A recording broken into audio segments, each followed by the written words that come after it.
Este es el podcast de los millones de venezolanos que integramos esta joven diáspora, un punto de encuentro de las inquietudes, sueños, anhelos y proyectos de vida de quienes ya somos un país fuera de otro. También de aquellos hermanos inmigrantes que comparten cosas comunes con todos nosotros. Soy Freducha Rodríguez y he sido una inmigrante que viaja por estas ondas de radio desde hace algunos años, contando vida y compartiendo datos y vivencias relacionadas con la migración y el exilio venezolano. Bienvenidos a La Diáspora Venezolana Habla. Hola a todos mis radioescuchas, aquí estoy nuevamente de vuelta después de 2 meses de parón por la segunda dosis de Pfizer que ha hecho mella en mi salud y mi energía, pero aquí estoy nuevamente delante de estos micrófonos con la mejor disposición para viajar hoy por estas ondas de radio a Madrid, a la capital de España, donde visitaremos en este viaje sonoro a un experimentado periodista, un querido amigo y profesor y sobre todo un amante acérrimo de la radio, quien descubrió este medio a su temprana niñez. Hablo de Gorka Zumeta, un profesional con años de rodaje en la cadena SER San Sebastián, pero también en Madrid, quien ha visto cómo la evolución de la radio a lo que tenemos hoy se ha acelerado. Conversaremos con él acerca de cómo la pandemia lo ha llevado a escribir la radio El acompañante silenciado. Tengo que decir que con un excelente prólogo escrito por Pepa Fernández Vallés y donde, considerándose un nómada digital en esta era de la audificación, ha hecho profundas reflexiones sobre el sector, el mundo del podcast y cómo ve la radio del futuro. Acompáñenme en este excelente viaje donde los amantes de la radio, donde quienes tienen un podcast o donde quienes piensan hacerlo tendrán algunas claves para llevar este emprendimiento a buen puerto.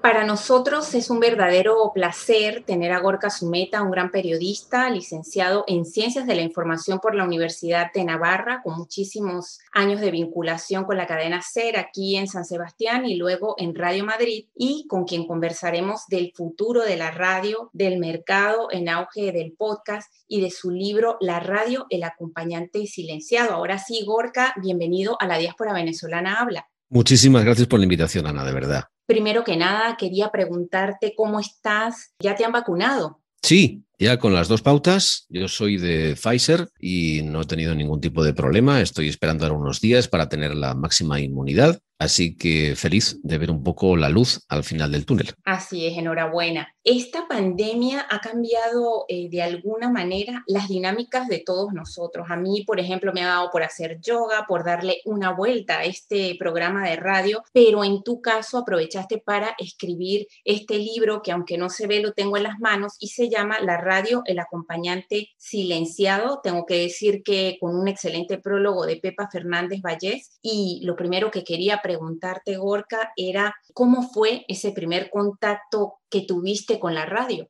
Pues lo cuento justamente en el libro, al comienzo, en un brevísimo capítulo que dice el principio de todo, en el que cuento cómo con 4 o 5 años llegó a casa de mis padres el primer mueble, ¿no?, que yo recuerdo, que fue una radio enorme, voluminosa, que encerraba en su parte superior un tocadiscos que a mí me parecía mágica, ¿no?, y que a mí me permitió mover el dial y ver ciudades que yo no tenía ningún tipo de conocimiento de ellas, Ámsterdam, París, Atenas, y surgían sonidos para mí incomprensibles, pero que justamente el lenguaje más universal que me permitía entender era el de la música, ¿no? Y ahí yo conocí algunas de las músicas o de los artistas que todavía hoy sigo escuchando, que me marcaron para toda mi vida por ese gran y enorme poder evocador de la radio y de la música, ¿no? Ya cuando van conjuntamente ya es enorme, ¿no?, el valor que tiene eso, ¿no? Y a raíz de eso yo creo que investigando y pulsando en mi propia biografía el origen de mi afición o de mi vinculación con la radio, debo situarlo justamente ahí, en ese primer contacto que yo creo que realmente me hipnotizó, ¿no?, desde muy temprana edad. Y por eso tienes este rodaje tan grande en este medio tan bonito, ¿no?, que a muchos nos atrae. Y bueno, yo también quería preguntarte cómo ves la radio. ¿La ves más como un oficio o como una profesión, o qué ha significado para ti? Puede ser que las dos cosas. Yo siempre he diferenciado, y en el primer capítulo del libro también lo cito, lo que es la radio romántica, la radio en la que todos creemos, en la que somos los que nos dedicamos a los contenidos en la radio. Vemos como con romanticismo, ¿no?, porque creemos efectivamente, antes hablaba de la magia de la radio, es que existe, ¿no? Y luego la radio prosaica, ¿no?, la radio medio de los beneficios de las cuentas de resultados, de las asambleas generales de accionistas. Claro, no puede haber una radio romántica si no hay dinero por detrás. Esto es así. Tiene que haber un apoyo, un negocio por detrás que lo que haga sea mantener la radio romántica. Entonces hay que tener los pies en el suelo, hay que ser muy realista y darse cuenta de que el negocio está por encima de la radio romántica. Nos guste o no nos guste. Otra cosa diferente es lo que ha ocurrido justamente con el mundo del podcast, que lo que ha hecho ha sido conseguir democratizar la radio o el audio a un nivel espectacular, ¿no? Entre cada uno de los, 8.000 millones de habitantes que tiene el planeta, ¿no? Ahora mismo no hace falta una radio, no hace falta para nada tener una plataforma, tú mismo, a través de tus propias posibilidades y de tu propio talento, tienes la posibilidad de grabarte un podcast y de distribuirlo por ti mismo a través de un montón de plataformas gratuitas. Es decir, eso, como digo, ha democratizado el mundo del sonido, del audio a nivel mundial, ¿no? Pero la radio sí que es cierto que es una industria y que necesita un pulmón financiero, un apoyo financiero suficientemente importante como para mantenerlo, ¿no? Por tanto, yo creo que esta dicotomía de la radio romántica y la radio pues realista o económica o de empresa o el negocio tienen que convivir, tienen necesariamente que convivir para que los oyentes tengan la posibilidad de disfrutar del medio, que de lo contrario no disfrutarían de ello. Me preguntaba un compañero hace un rato y decía, la publicidad y la radio, relación. Digo, pues hombre, es que sin publicidad la radio no existiría. Lo que nosotros escuchamos gratis lo paga la publicidad. En eso tienes toda la razón. En el libro también haces una fotografía. Este programa lo van a escuchar probablemente podcasters venezolanos y también de Latinoamérica. Hablabas acerca de la situación actual del negocio de la radio, al hilo de lo que acabas de comentar en España, y quisiera que nos dijeras dónde ves actualmente el reto de esta industria, el reto que tiene en esta industria precisamente con el auge del podcast. El reto es la continuidad, la supervivencia. La radio se está jugando su futuro. Tiene ahora mismo una audiencia muy envejecida,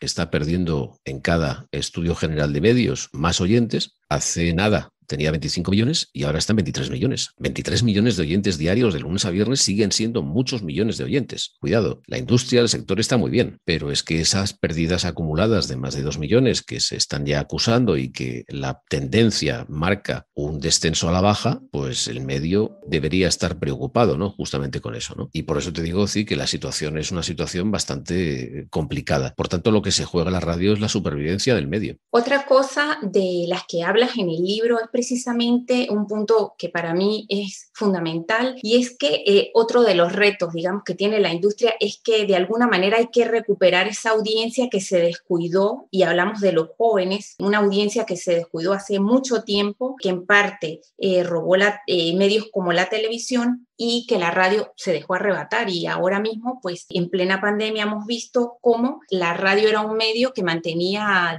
digamos, era un hilo de vida que tenía a la gente dentro de sus casas, dentro de sus carros cuando tenían que hacer la compra. Es decir, hubo ese acercamiento, ¿no?, a este nuevo formato. Sí, es que, claro, la radio forma parte de la vida de unas generaciones, unas cuantas generaciones, no solamente en España, sino en el resto del mundo. Y lo que produjo la irrupción de Internet fue una disfunción clarísima, una división clarísima entre generaciones, entre los nativos digitales y los inmigrantes forzosos digitales, como soy yo, y tantos otros más de mi generación, ¿no?, y superiores. De manera y modo que la radio, que hasta entonces tenía el trono de la exclusividad en la producción de contenidos sonoros, se vio invadida por un nuevo sistema que era el podcast, que desconocía absolutamente y que de repente permitió la posibilidad, como te he dicho antes, de democratizar la producción de contenidos sonoros a tantos actores como oyentes o como habitantes tiene el mundo. Gorka, ¿crees que el podcast es la radio del futuro o cómo lo ves? No, el podcast es el podcast del futuro, el audio del futuro, y la radio será la radio del futuro o el audio del futuro. Es decir, vamos a, si quieres, a redenominar o rebautizar lo que es el medio e incluirlo dentro de un paquete que es mucho más amplio, que engloba ambos, y es el audio. El audio, o del audio caen dos patas, que una es el podcast y otra es la radio. Y veremos cómo evolucionan uno y otro, pero en el libro, tú lo sabes, sabes, lo has leído y hay una proyección a 2030 y 2040 de los oyentes de la radio en España y ahí queda de manifiesto cómo el envejecimiento de los oyentes está haciendo que en 2040 nos encontremos con que la edad media de la radio hablada en España esté en los 61 años. Es decir, que vamos de cabeza hacia una radio para jubilados y eso significa que el interés comercial que puede despertar un medio dirigido especialmente o sobre todo a los mayores, pues es muy relativo. Y si pierde audiencia, se envejece, no va a tener tanta audiencia, los impactos, por tanto, serán menores, el medio se va a convertir en un medio más irrelevante que lo que es ahora. Y si ahora tiene 23 millones, puede que dentro de 20 años o 10 años nos encontremos con que son 10 millones, 12 o 13, frente a los 23 que tiene ahora. Y volviendo a este tema de la era, como bien lo decía María Jesús Espinosa de los Monteros en su taller de podcast, estamos en la era de la audificación, estamos en la era del podcast. También vemos algo así como un concepto, y lo conversaba con los técnicos de Donostia Cultura y Ratia, es la radio que se ve. También hemos visto la irrupción de cámaras que graban lo que estamos emitiendo. ¿Cómo ves eso? Por lo menos yo me siento muy incómoda estando pendiente de una cámara cuando muchas veces estoy en el estudio sola y yo soy quien tiene que manejar la mesa, estar pendiente del micro, de la ganancia de la mesa de radio. O sea, para mí es incómodo, pero es una realidad, la radio que se ve. Sí, porque vuelvo de nuevo a citar la división generacional a la que nos ha traído el mundo del audio y que, vamos, comparte con otros sectores clarísimamente a lo largo de todo lo que es la historia reciente, ¿no? De la irrupción de Internet, ¿no? Hay un salto generacional entre los nativos digitales para todo y los inmigrantes digitales, de forma y manera que nosotros, por ejemplo, cuando salió el comercio electrónico, pues nos costaba fiarnos de Internet y eso de dar una tarjeta nos producía temor y miedo y pues al final resulta que los nativos digitales lo hacen con absoluta naturalidad y a través de Internet hacen todo tipo de operaciones con total, vamos, tranquilidad porque no tienen miedo de ninguna forma, porque, insisto, forma parte de su entorno habitual, el entorno digital, ¿no? Y justamente esas nuevas generaciones son generaciones muy visuales en las que la imagen para ellos es fundamental y esto se manifiesta no solamente en los medios de comunicación tradicionales, sino también en las redes sociales, donde se mueven también como peces en el agua, donde Instagram es una red muy visual, YouTube, ¿qué vamos a decir? Que no se sepa ya, cualquiera de ellas tiene la imagen justamente como uno de sus elementos esenciales y fundamentales para atraer su atención. Gorka, y la radio, en esa búsqueda, pues tiene que competir con las mismas armas, ¿no? Y la imagen está ahí también. Y volviendo al tema del podcast, porque al menos tengo también amigos que hacen radio en los Estados Unidos y allá está un poco como más consolidado. Quería preguntarte qué tendría que tener para ti un buen podcast, por ejemplo. Hombre, un buen podcast tiene que contar una buena historia. Se tiene que partir de una buena historia y tan importante es tener una buena historia como saber contarla. Son dos elementos fundamentales, dos patas imprescindibles que hay que tener en cuenta a la hora de trasladar una historia a un podcast, ¿no? Estamos hablando de sonido y, por tanto, hay que pensar en sonido. No es la traslación de una novela o de una historia al mundo del audio. O sea, no estoy hablando de un narrador que se tire 20 minutos contando lo que es la historia. Eso es un audiolibro. Un podcast va mucho más allá de un audiolibro. Tiene que aportar documentos, elementos sonoros. La radio comparte con ella además el lenguaje sonoro, como es el que está conformado por la palabra, la música, los efectos y los silencios, incluso los silencios como elemento dramático, ¿no? Y el podcast, como digo, bebe de esas mismas fuentes que la radio, pero está claramente diferenciado de ella con un elemento básico, que es el directo. O sea, mientras que la radio vive del directo, y yo creo que hace menos directo del que debería, el podcast justamente es lo contrario. El podcast juega a lo diferido, a lo elaborado, a lo reflexionado, a lo muy bien cuidado, en lo formal, muy bien editado. Y todo eso tiene que ver también con una forma nueva que ahora mismo se está extendiendo en el consumo de la dieta mediática de las personas justamente que escuchan podcasts, que son generalmente generaciones más jóvenes y que no tienen tanta representación de las edades más mayores, ¿no? Por eso digo que hay una separación generacional entre lo que es la audiencia mayoritaria de la radio en España y la audiencia mayoritaria de los podcasts en España. Y si tuvieras que recomendarnos algún podcast, por ejemplo, narrativo esto, ¿qué nos dirías? Porque como bien lo dije al inicio de esta entrevista, esto lo van a escuchar podcasters que están en España, fuera de España, dentro de la diáspora venezolana, dentro de la comunidad latinoamericana.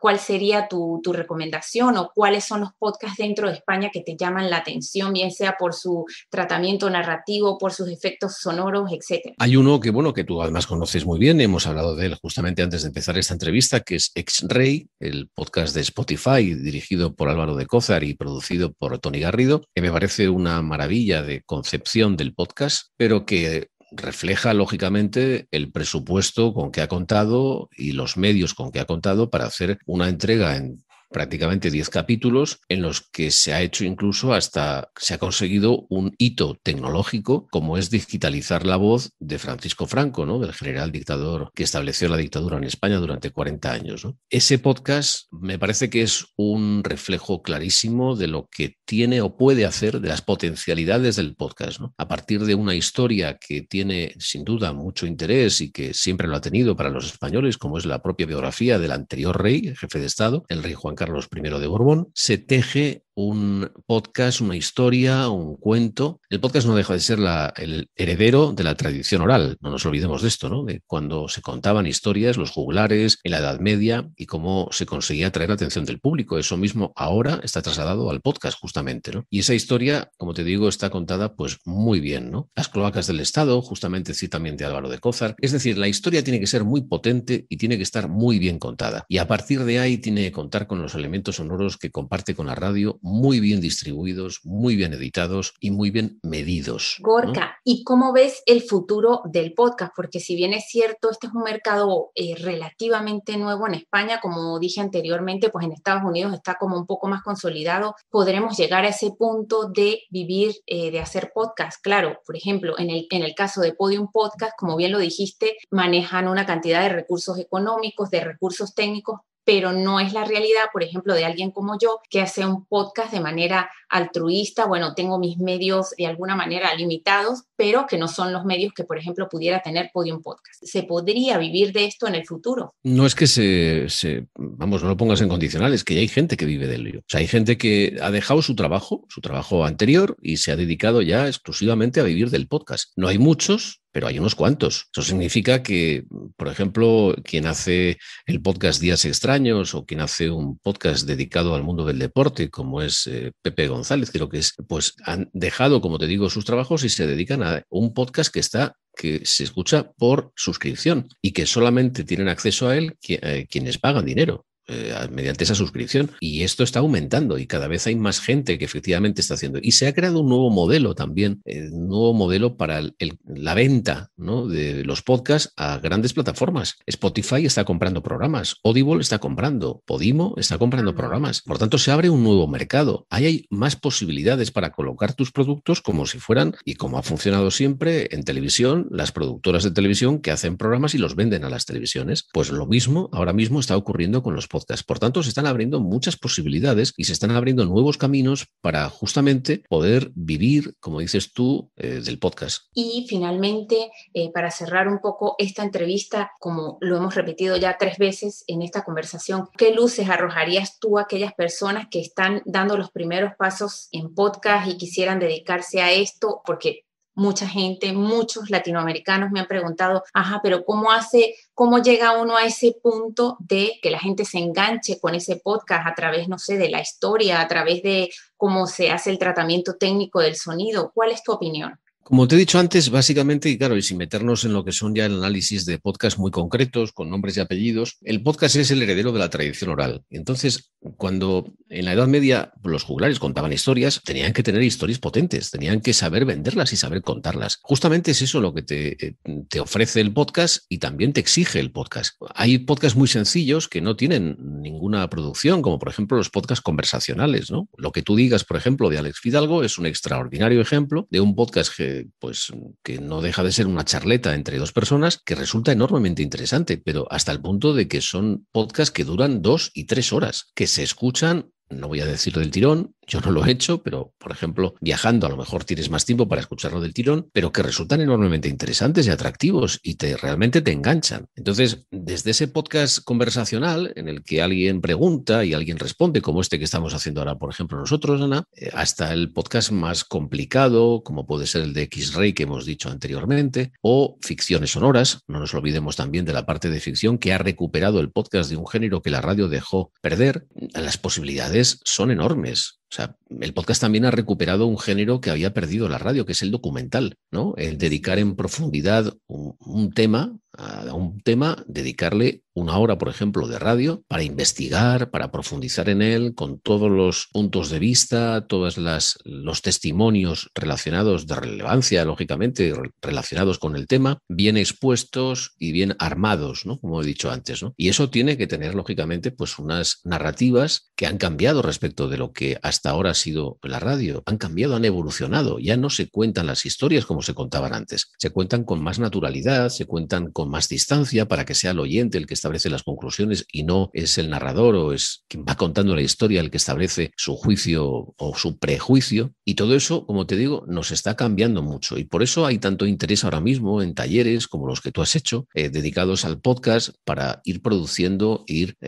aprovechando las posibilidades, potencialidades que ofrece este nuevo formato. Y para despedir esta entrevista, transitamos días difíciles por todo lo que ha representado la pandemia en nuestras vidas. ¿Eres optimista con la radio del futuro? Bueno, soy optimista con el audio del futuro, Ana. Vamos a dejarlo ahí como hemos hecho antes la diferenciación, como ¿no? una reflexión, así es. Sí, porque no sabemos hacia dónde va a ir la radio. Es decir, mientras que el podcast tiene un futuro enormemente esperanzador, ¿no? Y esperemos que tenga todavía más relevancia, ¿no? Pero ahora mismo está muy lejos, incluso en Estados Unidos, de la penetración que tiene la radio. Está muy lejos. Aún siendo más importante que en España el panorama del podcast en Estados Unidos, como digo, todavía está muy distante de lo que es las cifras de penetración de la radio, ¿no? Tardará mucho tiempo el podcast en llegar a tener el peso específico de la radio, pero mientras que la radio lo está perdiendo por las razones que antes te exponía, el podcast lo está ganando. Entonces llegará a un punto de equilibrio, más o menos de igualdad de fuerzas entre uno y otro. Lo que resulta muy cómodo del podcast es justamente ese consumo a la carta frente al consumo lineal al que te obliga la radio. Son circunstancias que favorecen a uno y perjudican a otro, porque la radio no puede estar a la altura del podcast en este sentido. Y sin embargo, el podcast lo que puede hacer es justamente satisfacer millones de intereses o de temáticas existentes por parte de cualquier oyente del mundo, en cualquier idioma y a cualquier hora o momento del día, por la accesibilidad que tienen los podcasts, ¿no? Por tanto, el futuro está por escribir, Ana. Hay tendencias, como he establecido en el libro, que marcan que la radio tiene un problema muy serio de que si esto evoluciona como parece que evoluciona a la baja, en la pérdida de audiencias, la radio se va a hacer un medio más irrelevante, menos influyente, sin duda, mientras que el podcast tiene que lucharlo. Pero el podcast no es masivo, el podcast es justamente personal, individualizado. Su consumo es personal e intransferible, mientras que la radio justamente es un medio masivo. Por lo tanto, cambian también los modelos de difusión y cambian también los públicos a los que se dirige. Queda mucho por hacer, queda mucho por reflexionar y desde luego yo siempre lo seré, positivo y esperanzado con respecto al futuro, pero con ese matiz que te acabo de hacer, de que el futuro que está por escribir es el del audio. Y yo, antes de acabar con el programa del día de hoy, con este episodio, quiero invitar a quienes nos van a escuchar y a quienes de alguna manera también van a ver esto en YouTube, porque también solemos subir el audio allí. Queremos invitarles a adquirir este maravilloso libro. Siempre suelo de alguna manera poner de relieve el trabajo de nuestros entrevistados. Tengo que decir que este excelente libro que se llama La radio, el acompañante silenciado, es una lectura obligada para quienes somos amantes de la radio, quienes hacemos podcast y quienes nos dedicamos de alguna manera a esto. De verdad que los recomiendo a todos mis oyentes a que lo lean. Gorka, no me queda nada más que agradecerte y reafirmarte que las puertas de Donostia Cultura y Rata quedan abiertas para otra oportunidad. Pues muchísimas gracias por la invitación. Sabes que me siento muy cómodo en la emisora del Ayuntamiento de San Sebastián, emisora municipal, que tuve un tiempo también de contacto con ella hace algunos años. y tuve la oportunidad de conocerte. Fue un placer entonces y lo ha vuelto a ser ahora, así que a vuestra disposición. Sí, muchísimas gracias a ti, porque también tengo que decir a mis oyentes que Gorka fue mi profesor del taller de reportaje radiofónico, una excelente experiencia que también en la que es bueno incursionar y bueno, de verdad que desde aquí te mando besos y abrazos infinitos y bueno, muchos éxitos en esos nuevos proyectos. Besos y abrazos absolutamente correspondidos. Ana, un placer. Hasta pronto. Adiós.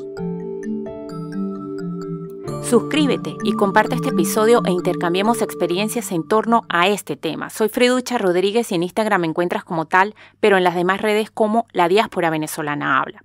La Diáspora Venezolana Habla es un podcast independiente producido en el País Vasco y creado y transmitido por esta amante de la radio desde los estudios de Donostia Cultura Radio.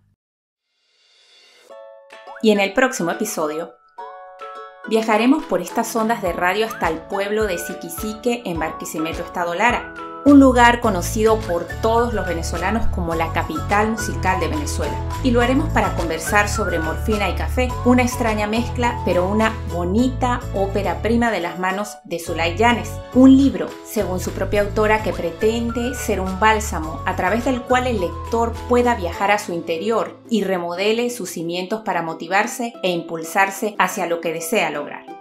Deseo en nombre de la Diáspora Venezolana Habla que nos escuchemos en el próximo episodio y hagamos más viajes sonoros y reflexiones juntos. Dicho todo esto, agur y esquerrecasco. Hasta luego y muchísimas gracias en tiempos de exilio y migración.